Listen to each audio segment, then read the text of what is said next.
Now, the Lagos Chamber of Commerce and Industry today played host to the presidential candidate of the Nigeria's Labour Party, Peter Obi. The former Anambra State governor used a platform of the LCCI, organized private sector, to speak to his presidential ambition and, more importantly, on the state of the economy as well as his agenda if elected at the 2023 general elections. Let's take an excerpt. Taraba State, a land space, is bigger than Belgium and Israel put together. Belgium total export last year put with Israel is over 300 billion. If Taraba does 1% of that, even if you come to Africa, Taraba, you can grow flour there because they have the Mambila Hills. You can grow tea, you can grow coffee. Kenya, our next door neighbor, did from flour last year about over $500 million. I went to the field, I saw young girls and boys picking flour. They are being paid $100. So the unemployment is below 10%. Ours is at 5%. Because of states like Taraba. I went to Ethiopia.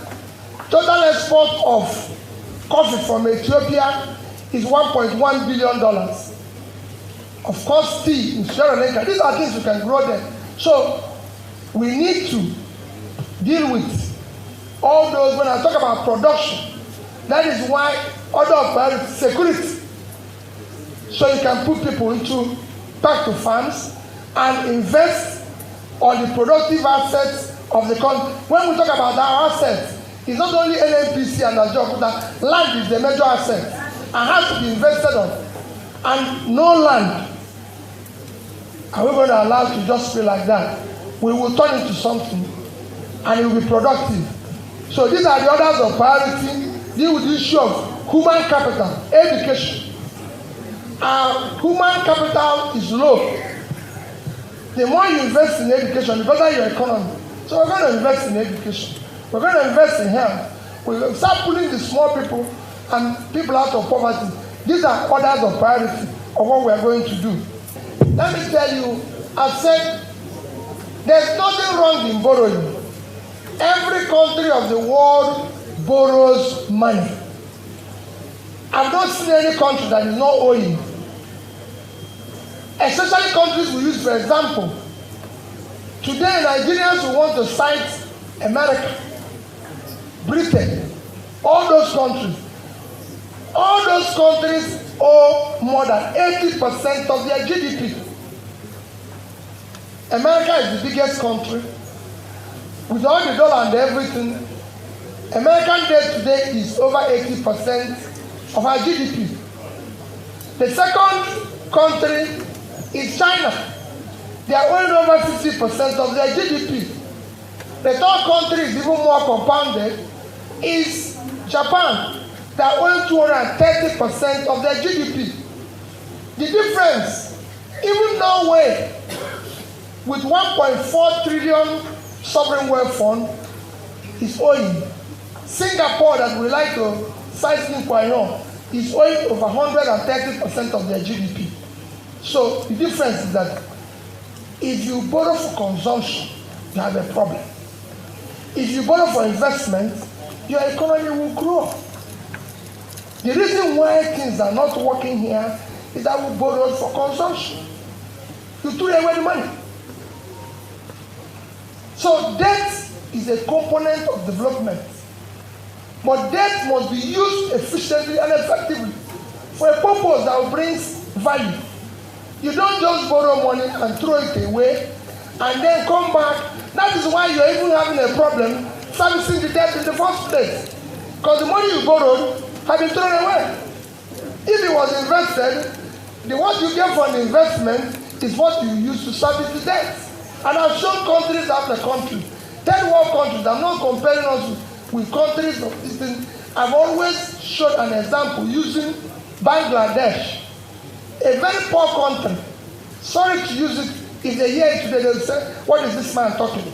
But I can tell you, when I went to Bangladesh, you will run away. Because we are far ahead. Countries were better than South Korea today. In the 80s, it was people, Kari was the person who led World Bank turnaround or South Korea. So many other countries. I can show you countries that we have had, but in 2010, I went to Bangladesh as a governor because I wanted to go and study what they are doing with micro businesses. I went there. The first thing I saw is to look at what is their GDP.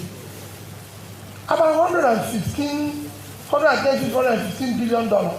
Their debt was $45 billion.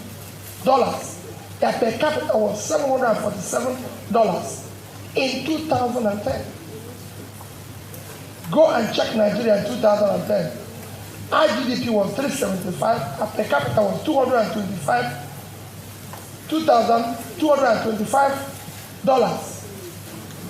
Our debt then was about 10% of our GDP. You can go and check it. Today, our debt is now about 30% of our GDP, which means we have tripled it. And our per capita is 1,908. So we lost 11% of our per capita.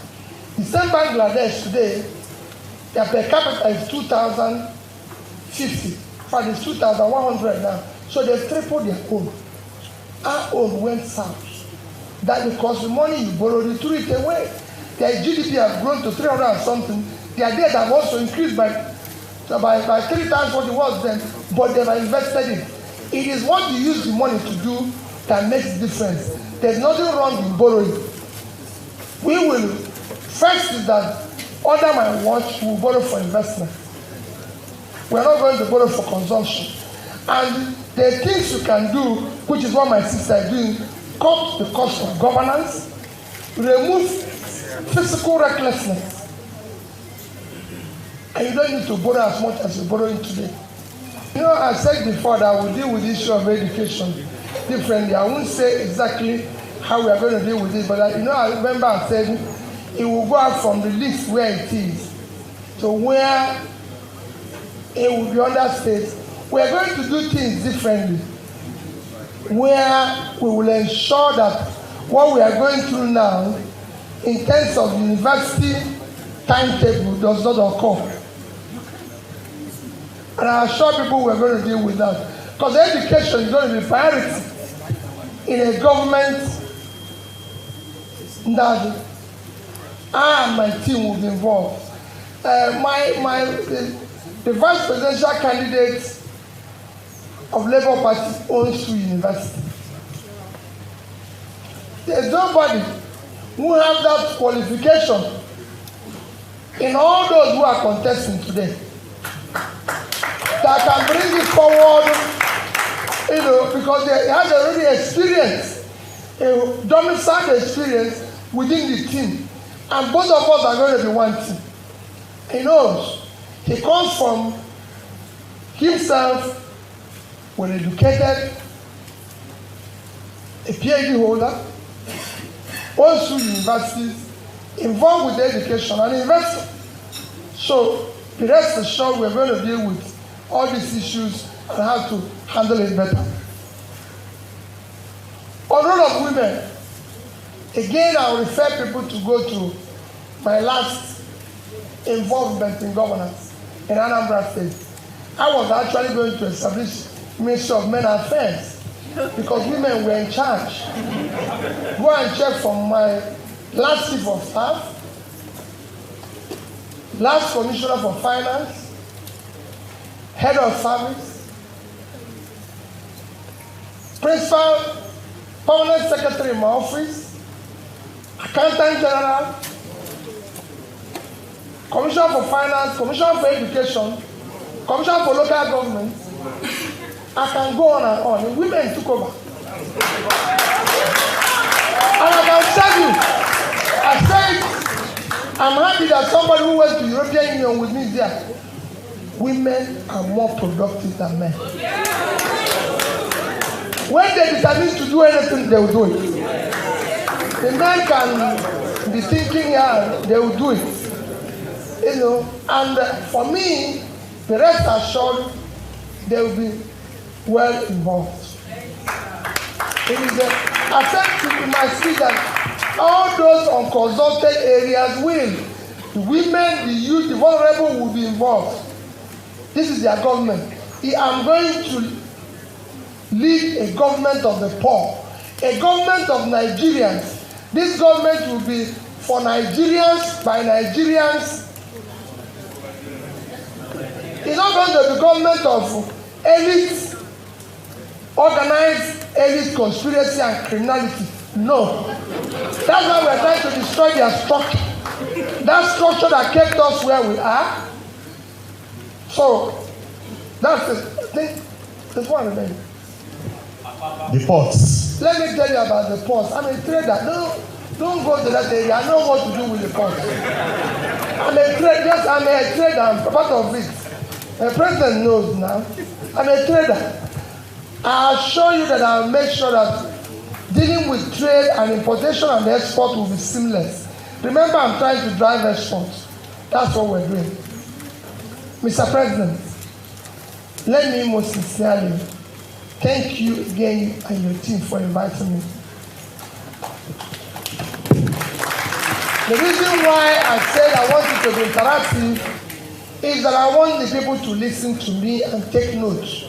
So they know that what I'm speaking is what I'll do, because I have it detailed, it's being taped, I'll have it analyzed, and things I've talked over and over again. I've made comparison with Nigeria and over 30 countries. And I've come to conclusion that Nigeria's problem, though daunting and difficult, is solvable. All it requires is that we need to have a leadership that is committed.